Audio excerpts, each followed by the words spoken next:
Welcome to the MusicWideOpen podcast The place for an honest and thought-provoking conversation about music, business, life, technology, and the future, for curious music enthusiasts, and musicians seeking personal growth. I'm Ingolf Wunder. and I am Paulina Wunder. On the MusicWideOpen podcast, we mostly discuss quite general topics, always presenting them from a bird's eye view, to give you, dear listeners, some food for thought. Sometimes we provoke, sometimes we try to give you courage, and sometimes we simply open the door to subjects you may not have thought about before. Whatever we do, we always take a step back and look at it from a broad perspective. We zoom out. But today, we will zoom in and talk about a very down-to-earth subject. We will talk about preparations for what many musicians see as a potentially life-changing event, a competition. Ingolf, are you happy that you don't have to, you don't need to go through this phase of preparations for piano competitions anymore? Yes. You're not a type of a pianist who was trying to conquer all sorts of piano competitions. You were not sending out your applications and recordings to whatever competition there was at the time. You were always quite selective. Yes, it generally is my character probably, but this is simply because I don't like competitions. I never liked them. Unfortunately or fortunately because one does learn stuff when one does them. So one needs competitions in this or the other way, definitely, as a pianist. And to be honest, when one is young and doesn't have a lot of performance opportunities, it's very good to have those youth competitions where you can play 10, 15, 20, 30 minutes max, because that's great to play in front of people, to have the stress that you can not only simulate, but you actually live through the performance stress, and this is very good. This year there's another edition of the Chopin Competition in Warsaw, which for many pianists is one of the most important competitions. Why? Because it can open many doors, it can redefine a pianist's life completely. That's why I would like to take a magnifying glass and talk about the preparations for this particular competition and your own approach and experience, of course. So where do we start? That's a big topic. I mean, when I said earlier that I don't like competitions, that's true, I never did. But funny enough how life is, a competition did give me something very amazing in life.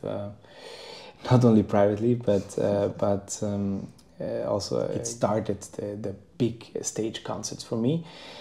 So therefore, I can for sure say... Yes, it's a breakthrough for many. So therefore, I can for sure say a thing or two, at least how I did it. Well, this is what I would like to talk about.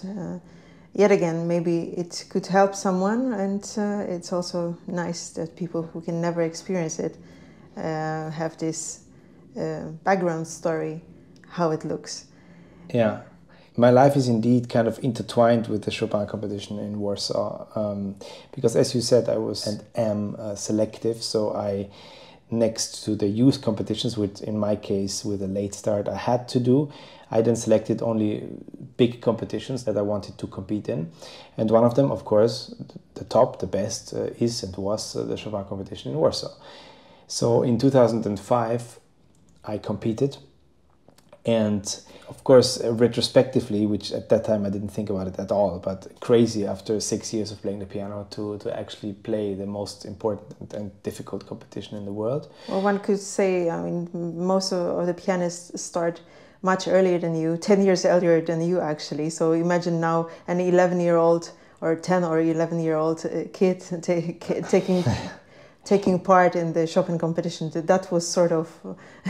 Of course, the organisms are older, so of course not exactly physically, but yes, but in terms of... we are talking only about the piano playing here. This is basically where it started for me, in Warsaw, and and funny enough, it's a complete black and white in terms of preparation. for the 2005 and 2010 one. So the 2005 was just, okay, I need to do, big competitions. Let's try. So in fact, I don't remember how long I prepared, but I think it was 2-3 months or something. I don't know. I played Chopin pieces before, so it was not that I started to play all these pieces the first time 2 months before that, not. But the actual preparation was quite short. And as I said, just go there, play, doesn't matter. I remember that in 2005 competition, there were 3 stages, and you were out just before the finals. And already then you made an impact. I remember that well, and you had already many people very much pro you and disappointed that you didn't go further, so to the finals. Yeah, that's nice. I didn't know that, and I of course had 2005 kickstarted in my career already something, because also becoming the first and only student of Maestro Harashevich was sort of... But that was later. No, yes. But it was sort of initiated because this was the first time he heard me, and he told me so that this was already something that sparked his interest a lot. So in that sense, it was again very good to do it for me, even though it wasn't yet successful, so to speak. Yes, and on the preparation front, then 2010 was completely different.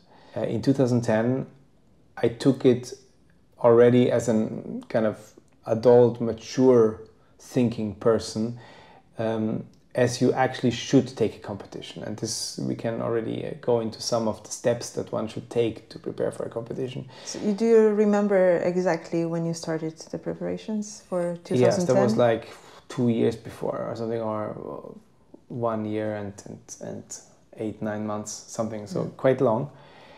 Of course, this doesn't mean that I played only those pieces that I played, and I started to, because that's the thing, choose your right repertoire, and to choose it you have to actually play a lot more than what you actually play then, because you need to know what works and what doesn't so well. I mean, everything works on a very good level in my case. I'm lucky, but some things are better than others, and you choose, of course, for a competition the best you can show, right? But what I want to say also with this mature part is that the first question is why to compete at all, and that's from the perspective of me never liking competitions important, because at the beginning, as I said, it's a good way to test, and that's great, and there is the why, because you need to play, but then the purpose of a competition should, and ideally most of the time is not, but should be not just winning, but real growth and real understanding the substance matter that you want to present. In that case, Chopin is of course something very nice and interesting. That's why I like this competition, because it's just one composer. Like, there's something you can study, refine, and go deeper into than just any repertoire, and basically people choose different things, and a Beethoven concerto is compared to a Rachmaninoff concerto, and such things. I never got that point at all. Why? How can you know if a greatly played Beethoven concerto is better or worse than a greatly played Rachmaninoff concerto?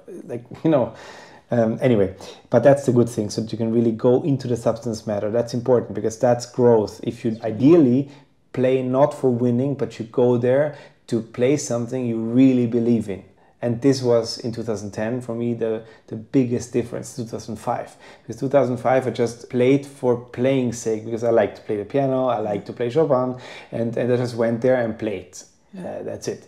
Which has some pluses as well on a micro scale, but it's better to go somewhere and know why you go there. Exactly, but of course, it's at the same time, it's good to have this focused mind, like a sportsman, and go there with a goal. Yes, that's the next thing. So when you have the purpose and know why you are playing and what you want to present, and maybe even there's something you want to, like if you take the composer as a whole, or piano playing as a whole, something, show something new, or have some new input within the traditions that are so great, in Chopin's case, the right traditions. so that was sort of my focus, and this is honest. This is not not that I just make it up now because it worked for me well. I really did it, and you know it because you met me before that happened. And so that's it. So that's closely linked to, of course, choosing the right competition, because everybody will have something different that he's passionate about or wants to really dig deep. Doesn't have to be Chopin by all means, but something that really fits your or one's character and something that works for you.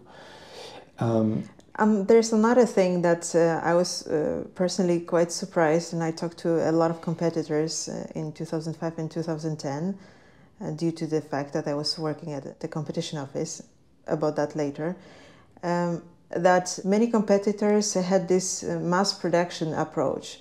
They were coming to preliminaries, and then from Warsaw they were going somewhere else to another competition, and somewhere else to another competition. And I was already then thinking, how can you seriously prepare for such a big competition with this sort of mass production mindset? Or spray and pray.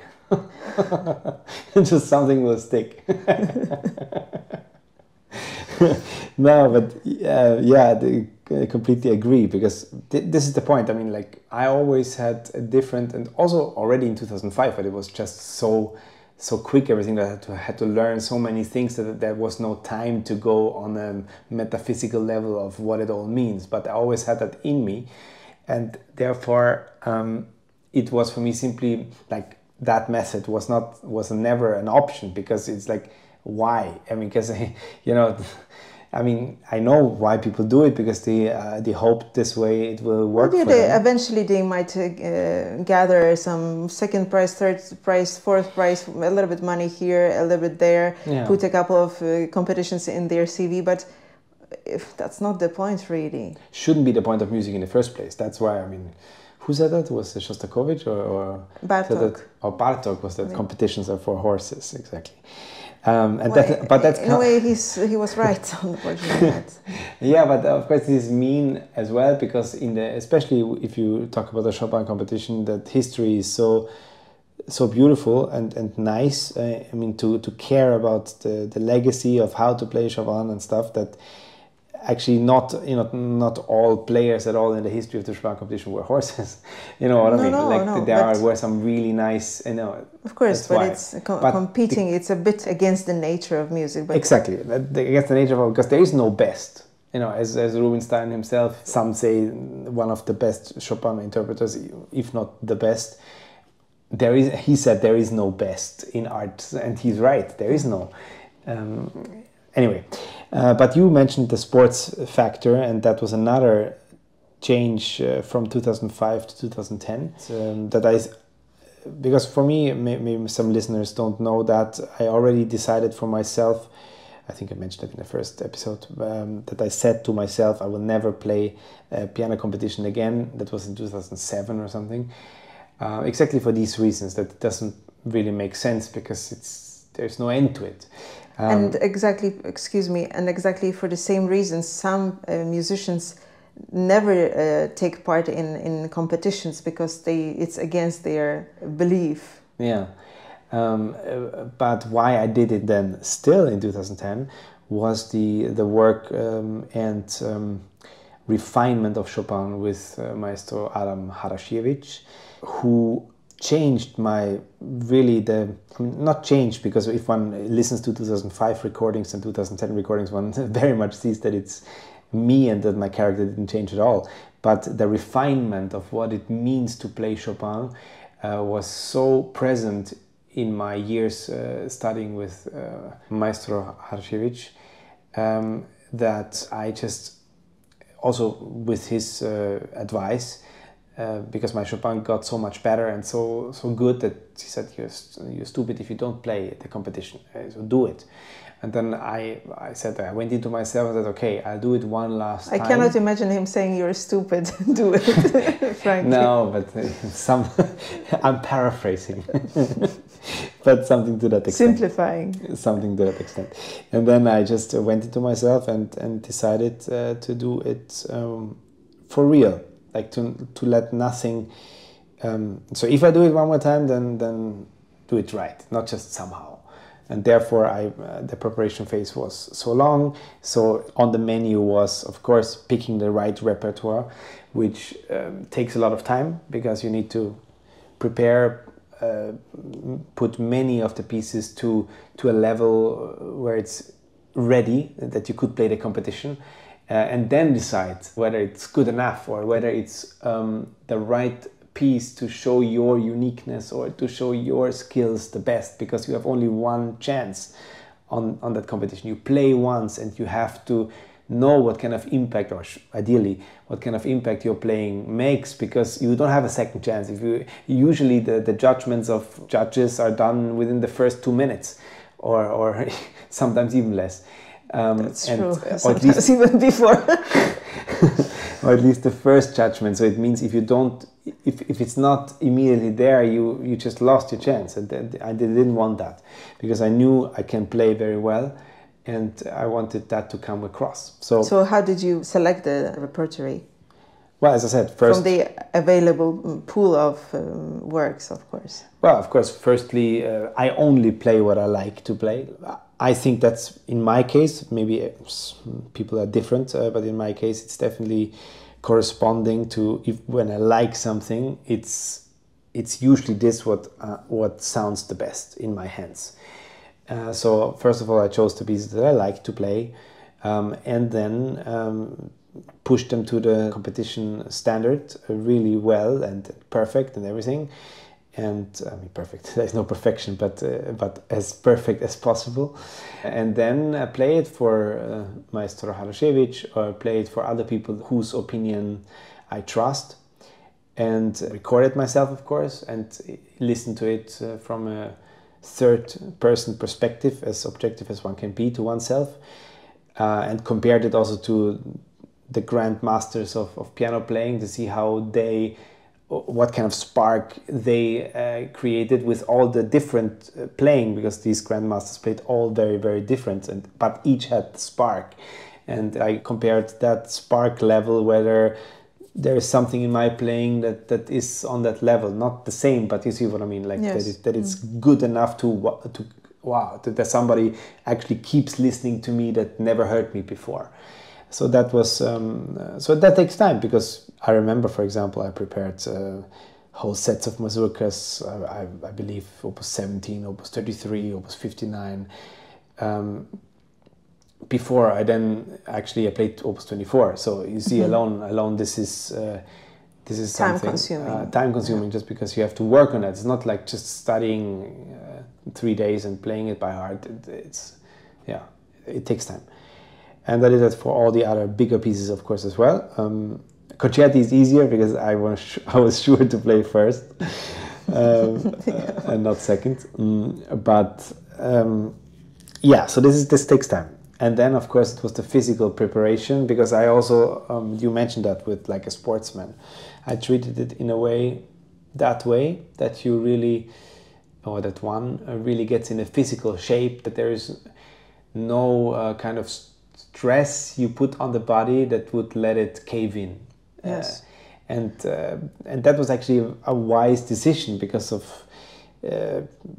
I really had sleeping issues just before the competition, probably stress related, subconsciously, because I wasn't that stressed. I mean, you're always stressed when you play something really life deciding, but I wasn't super stressed, but obviously the body was, so yes. I had huge sleeping problems. So I think if I would not, that's already 3 months before the competition or something it started. So I was super tired already physically during the competition, but because I was physically in a very good shape, I could still go through. Let's maybe talk about it, what it meant for you, this building up the physical strength, because you did really some effort. I doubt that many competitors do that, and maybe that's actually a good tip for many who are overly stressed or have some problems or doubts, that they can actually go through a competition, a big one. Let's maybe talk about this physical preparation. Well, at that time I was quite into sports, especially tennis. I played once or twice a week tennis anyway, on a low competition level, but still competition level. So you have to run, you have to be fit already anyway. So well, you were playing in the lowest, but still league in Austria, right? But, so I was quite good, but not professional, of course. Well, tennis is not something that most of the pianists even consider to take on because they're afraid. I started that because of the background of having the connections to people who actually know how to work out and how to do this. So I kept doing this. I just stopped playing tennis a couple of months before, I think, to just not risk anything. But you were running. I remember you were running a lot. This is what I was just gonna say. Then, but then I because tennis alone is good, but it's not. There are also heavier people that play tennis. So it doesn't mean that all tennis players are super in shape. But due to the connections of the athletic scene in Austria at that time, I then started circle training every week. So one evening every week, I had 2 hours of circle training, and that's super. We call it circle training because these are several stations. I don't know if that's a real term, but it was a circle of different workout stations. I think 12 or 14 or something, and this was really tough. Like, this is a serious workout. So you do from push-ups is just the beginning, and then everything, I don't remember, like all stretchings and all the things. So it is especially designed circle training where each muscle in your body is sort of trained, and after that you're really dead. So I did that every week. This gave you the six-pack that you had back then. Yeah, sorry.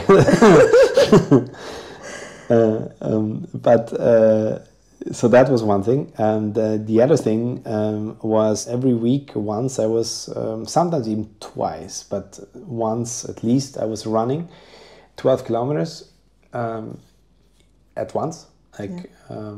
And of course I didn't start with 12 kilometers, I started with whatever, 2, 4, 6, 8 and worked up, but then once I was there I did it 10 to 12 every week. And then after, because in order to do that you need to keep your systems trained all the time to sustain it without really caving in, and that's why whenever I could, I was on the bike inside, like on a trainer bike, and was usually listening to music or reading or something while I was biking. Not necessarily Chopin. No, all sorts of. But in Chopin, I was only listening. Yeah, sometimes I was listening if I wanted to research something, but rarely. Usually I was listening to jazz, to sometimes Chopin improvisations on his themes, or pop music, or really anything. Just to relax, to keep the mind off the practice, because I practiced, at that time, a lot. For sure 5 to 7 hours a day. Yeah. So this physical workout and the physical preparation is really super important if somebody treats a big competition as a potentially life-changing event for him and sees it this way, then one should prepare the body as much as possible, because all sorts of things can happen during the competition that you're not really expecting, that your body is not expecting, and then even if you're great, you might just lose the opportunity to present yoyourself fully. Yes, exactly. Of course, everybody is different. So everybody has to at the end feel how much he has to do, and how much. I always liked to do that. That's why probably I did a lot, probably too much as well. But well, it didn't hurt you. So. No, but exactly, especially in my case, because I was really not expecting these sleeping issues, because I never had them and I didn't have them since. So that was really something. Since I knew it was kind of the last competition. Now, excuse me, you have these sleeping issues due to our child. So. Yeah, but at least I can fall asleep immediately because I'm so tired. No, anyway, but yeah, as you said rightly, you never know really what happens, and it's good, especially if one plays demanding repertoire and the competition. If you play 3 or 4 rounds of demanding repertoire with a lot of stress, with a lot of other things that you have to do. In 2010, you played 4 rounds because that was the 4-round competition. But not only that 4 rounds, because afterwards, if it works well for you, it's prize winners concerts it's immediate concerts. I remember you fly basically almost immediately and you have another concert, so you have no time to rest. And if you're dead, then if your body is dead, then it will hurt your playing anyway. So that's why a physical workout is definitely it is very important also, because unfortunately there are cases of competitors who decide to take drugs because they cannot deal with the stress. They feel the importance of the competition, and they go this route, which is terrible and can destroy their not only health, but there's as well the possibility to destroy the career for real. And unfortunately this happens. It's a fact. Yeah, I wonder when the drug tests come. It should. It actually should, because it's... No, but I'm proud, and I can say I never took any drugs in my life, and I plan not to at all, in no circumstance. But especially, to take it for stress, or because your body can't cope anymore, or in order that your body copes better, that for me always felt like a cheat, and I never even thought about it. So that's why I just wanted to make sure that this time, so I mean in my case 2010, the second time when I come and play, I leave nothing to chance, because anyway there is some things you can't plan. Obviously, that's anyway enough. You see, at least everything that I can plan, I wanted to be on top of. That's why it is so important to prepare your body physically and mentally, because if you're successful, if everything goes well for you during the competition and you're passing to the next stage and so on, and then if you're getting a prize and this journey continues for you, and you are lucky enough to have as well a beautiful experience of having great concerts and so on, this is a constant stress. And some people, due to the fact that they physically and mentally cannot really cope with it, they give up mentally in a way, or physically, and decide to take drugs, or they continue to take drugs. And because it shows. Can't stop. It shows. This is another of these subjects that one doesn't talk about really, because it's not pretty enough to talk in that circle. But one destroys one's life and potential this way. So that's why preparation, physical, mental preparation, this is such an important thing. Yeah, absolutely. And then it's of course important to create a timeline, which I also did. I was very organized, as I am when I take something serious. That exactly, as I said, this repertoire choosing, and then everything else is kind of planned backwards, like that, okay, at that time I need it, so therefore I have to start then and then to do this, and to really have everything kind of, because otherwise you lose opportunities of something that you wanted to test, or something that you needed to know at that time. So that was quite organized. So if you or whoever listens and wants to take some advice is an organized person, I can recommend that. Of course, there are other people who need the chaos, and that's also okay. But that was my way to do it. Let's put it this way, they find order in chaos. Yeah.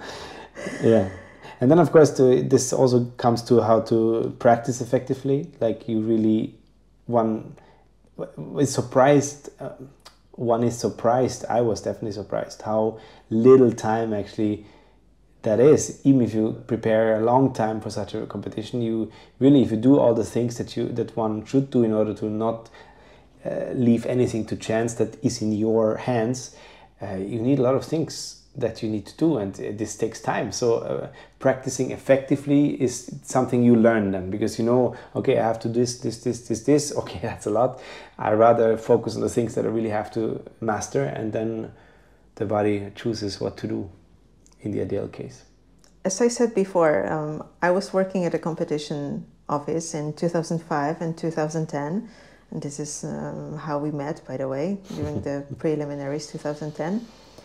It was obviously more of a seasonal job, actually, due to the fact that my family has a very musical background and has been deeply rooted in this Chopin world in Warsaw.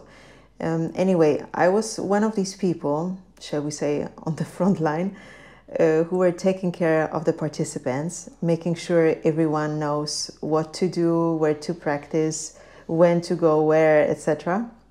In other words, at some point, I met each and every participant quite a lot of people altogether. So I observed a lot of situations. Also, I absorbed some tension of others. I saw tears, excitement, extreme emotions. And what I can say about the participants is that there are several types that you observe just before they go on stage. 1, focused and calm, at least on the outside. 2, focused and nervous. 3, only nervous. 4, focused and cool, because they are always cool. More or less such types. And when I say nervous, I mean visibly nervous, because of course the adrenaline hits everyone. So there's a large number of participants who are either very or just nervous, who have cold hands, who have shaky hands. So every time I saw someone like that going on stage, I was thinking to myself, wow, that's a suicide. And I was always thinking, like, is it because someone is not fit, or it's a wrong preparation, mental preparation? What is it? Well, of course, I don't know for each of these people, because I don't obviously have there to are know many characters. But as for cold hands and such things and nervousness, there's of course many examples in the history of the greatest of pianists who had exactly these problems. So Horowitz was supposed to be super nervous and didn't want to go on stage, but once he was there, it was all fine, or at least on the outside, as you said. I know Maestro Harashevich himself had always problems with cold hands. Like he did not know anything else than to start playing with cold hands. So that's why he always was touching your hands whenever it's warm again. Like he would be envious that you have constantly warm hands. Yeah. Exactly. I didn't have and never had these problems, except if the artist room is completely freezing in a church or something. Then but usually not. And but here I would like to talk about the mental preparation. Exactly. That's why I get there, because I just mentioned that in order not to say that everybody who has these symptoms is not fit to competitions. This is not true, of course. But I think, I don't know what you mean exactly, but I think those that you mean are those that are really visibly nervous, like so nervous that you feel in the aura or whatever that is, that exactly. you feel that it's a huge stress, and it's like I'm dying, I will die. And they continue like this, because as I said, Horowitz, I didn't meet Horowitz, so I don't know, but from what I read, he needed to also be pushed on stage or whatever. Probably at some point of his life. Yes, it was.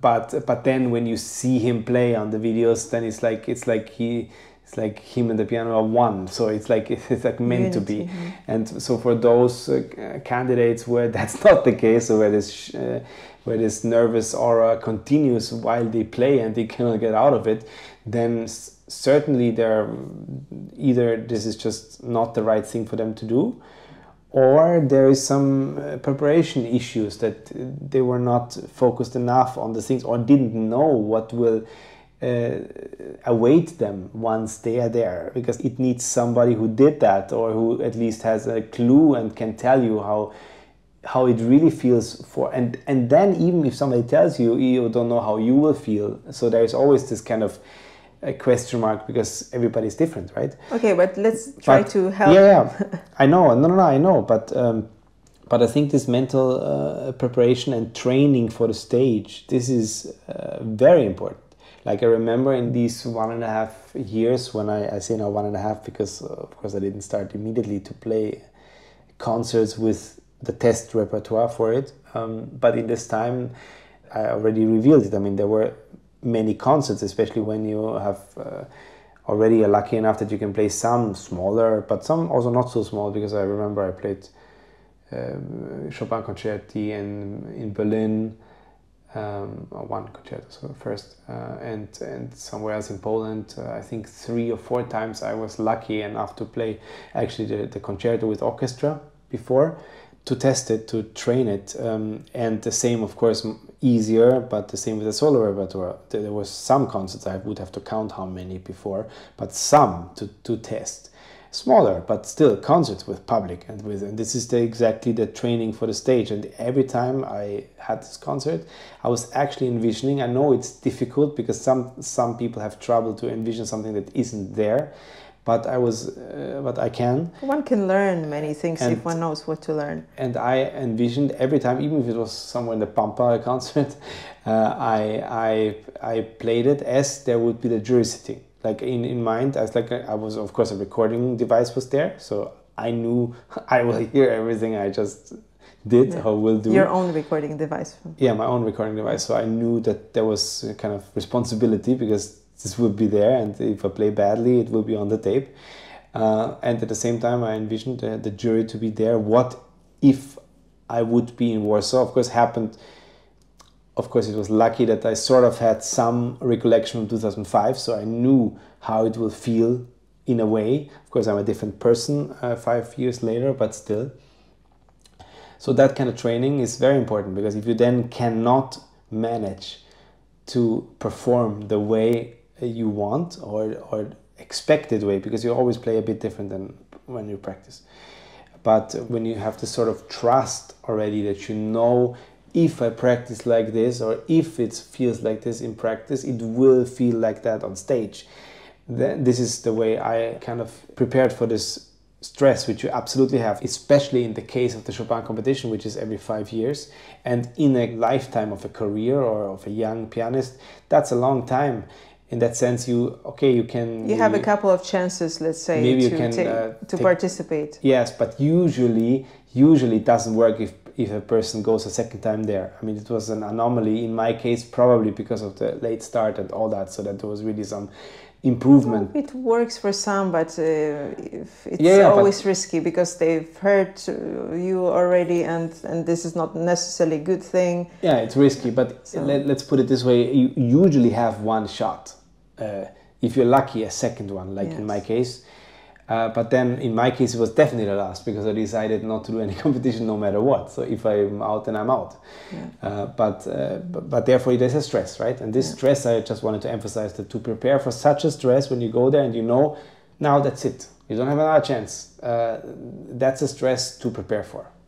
So that's why it's good, while one has these opportunities to play concerts before such a big competition, to actually mentally fake this feeling that you're already participating.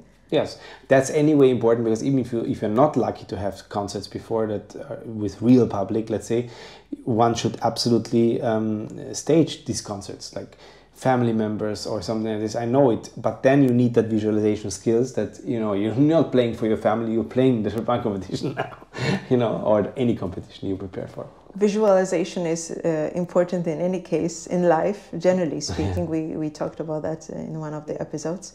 But yeah, that's why it's like it's especially important to recover from mistakes mentally and musically, because if something happens under stress, then people tend to stress up even more, and then many more things go wrong, and the resilience just gets much better. And the fear of failure is because the fear of failure is the one that is really keeping you from performing the way you want, or you should, because in practice you don't, or many people don't have the fear of failure in practice, because they think, it's anyway, just for me. These are the cool type that I observed. Yeah, but then you are there and think, what to do now? And that's what one can prepare. Well, as said before, or I said, music competitions are a bit against the nature of music, because these musicians who have an artistic soul, because not all musicians have, are often very sensitive, sometimes even fragile. And here we have an event where one competes against a lot of other people and is being judged. And this judgment then shapes often the future of this person. Yeah. This is a very heavy load. Yeah, absolutely. And this is probably why, in retrospect, I didn't know, probably why I had the sleeping problems, which probably were in my subconscious, because of these reasons that you just mentioned. Because this is a life-changing thing, and I think, a sensitive person in that sense, that I don't like competitions on top of it, maybe because of that, who knows. And this is where it hits you then, and that's why preparation is even... It's more important. Yes, preparation is more important. And one next part of the preparation is, of course, sort of know as many rules as possible of what a competition looks for. Or because, again, we have to keep in mind here that the competitions as an institution are not the most compatible to music and art and artistic and differently playing musicians like that. That's why in nowadays times, especially not in the mid-20th century, but now, real personality pianists have often a very hard time to win a competition. Yes, because you have this set of, I don't know, 10, 15 jury members, it depends on the competition, and you sort of have to satisfy everybody. Yes. That gives you just the right amount of points. And therefore, I was also this last competition. And this one cannot predict because there's so much going on as well next to it. But therefore, because I knew this, that's why I know as many rules as you can about the competition you are preparing for. That's why I chose Chopin, just because, because of the lucky coincidence of my work with Mr. Arjevich. But then once I decided to do it, it's still a competition. So love for Chopin, up or down, it doesn't matter, because at the end it's a competition. Yes. So, and that's terrible in itself that but okay, that's the world, how it is. So therefore, I chose Chopin in that sense, that as a last competition, if I ever do one more, because it's more predictable, because you have a lot of publications, recordings, facsimile, and all due to the great thing Poland is doing for Chopin. Predictable in that sense that it's what I mentioned before, that the Beethoven concerto doesn't compete with the Rachmaninoff concerto. Exactly. So let's say you the same substance matter. Yes. Everybody, even in my competition, you play the same piece, Polonaise Fantasy, where everybody had to play. Right? That was the third stage. That was an obligatory piece for everybody. So you know kind of what you deal with. So therefore, you know traditions. You know how. Let's put it this way: the room for speculation is a little bit smaller here, because exactly one is being compared with the same roughly the same repertory. Yes, but here I have to stress that this, what I said, to know the rules and stuff, doesn't mean at all that that everybody has to play a certain way in order to win, because then if you play the standardized way, you will definitely not win, or most likely not make an impact. Because when I mean winning, I mean impact, like that really that you doesn't matter if you're out or not. You just make an impact, and you go forward anyway. Yeah, yes. But there are rules that are sort of musical in Chopin's case, like how the sound that he wanted was described in the letters, even though he has different instruments, and all of that is important. But we have still recordings of people who actually at least studied with Mikuli, so we know that from somebody that actually heard Chopin play, taught that person. So, and we have a recording from it. So there is lots of insights that one can gain from such things. And then, of course, in my case, was super lucky that I had a teacher that actually studied with a teacher of Friedman, who was a pupil of Mikuli and such things. So that's a straight line, basically. And Chopin insights from Warsaw, of course, where he's from, and Polish folk music traditions, and all that is super important in Chopin's music. Right. But these are the rules. So therefore you have a certain framework that you can play with, and then you have to fill it with your own personal voice, with your artistry and all these things, in order to actually attract people to your music, because we humans live off surprise. Like if everybody plays the same and generalized way, then there's no surprise, so it means there's no great artistry. But anyway, these rules are important. So prepare yourself as good as possible, physically, mentally, musically, because there are still some factors that you will never be able to predict.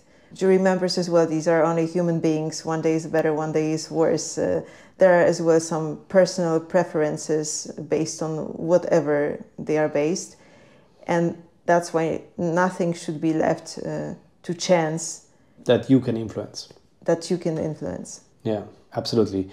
And I partly touched on that, but it's super important. Of course, once you're at that stage of just before playing, right, it's really important to analyze and check what makes your performance stand out. Like, what's your voice? like what you have to live the music. Ideally, you should.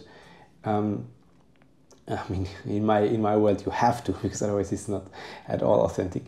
But this is, I think, important to connect to people, and one has to then, again, this is partly with the repertoire you choose done, but not only that. Once you have chosen the repertoire, it's about how you play. Where's the emphasis? Where's the crucial point that you want the listeners to have the most emotion, or how you plan your program, and all these things are then important. I would even say play for people, not for the jury. Yes, this is what I meant earlier. Because once you grab their hearts, then whatever happens to you in the competition, you will be fine, this or the other way. Yeah, this is what I meant when I said growth at the very beginning. It's not about winning, but it's about exactly that's meaningful for both the listener and for yourself, because you need to be happy with what you play, and the listener ideally too. Between the stages of the competition, I was with you, so I remember that well, but it surely looked different from my perspective. What was going on in your mind at that time? Well, as far as I remember, because of course the human brain is really something that sometimes you make things up without wanting. That's scientifically proven. Yes. Yeah, but as far as I remember, I was really in a tunnel, in that sense that due to the sleeping issues, I knew I couldn't lose any energy on anything else but this, what the playing took of me. So I was really laser focused. I knew, okay, now prepare for the first round. Okay, then I went further, and I had X days to make the last preparation, because I was prepared obviously, but to make really the last polish of the next round. Yes. That are really ready on day X, because at that time you don't know when you play, which time of the day you play, which is again different. And then the piano, the acoustics. Yeah, when you else. need to eat, or when you should not eat, or something. If you know your body, that's another thing. By the way, in the physical preparation that I forgot to mention, is that you have to actually know when you should have food intake and all of that. How your body is, when your body is stronger, which kind of foods you eat, because then you will need to eat something, and you will need to eat better, something good, or something that helps you perform better. And so these kind of last things, this was on my mind, but only that. I didn't listen to anybody. I didn't watch anything. I was not even at the results, how do you say, announcements. Because that's all. I had to be, because I had to wait there. So that's all distraction. It was distraction in my mind. So therefore, I skipped these things. What would be your final thought for people who prepare for such a big competition and hope to get a prize win? As I said, I think find meaning first, and don't play for winning. And that's stupid to say, because you enter a competition and you want to win. Everybody wants to win, so you cannot, this is stupid to say don't play for winning, because at the end one part of me also played for winning, obviously, because otherwise why are you doing it? But this kind of mental, I would say almost lying to oneself, because you need to, sort of, because it should really not be about winning. In my case, I think I'm honest, because one always has to think if one is honest, because one tends to lie to oneself as well, often, without even knowing.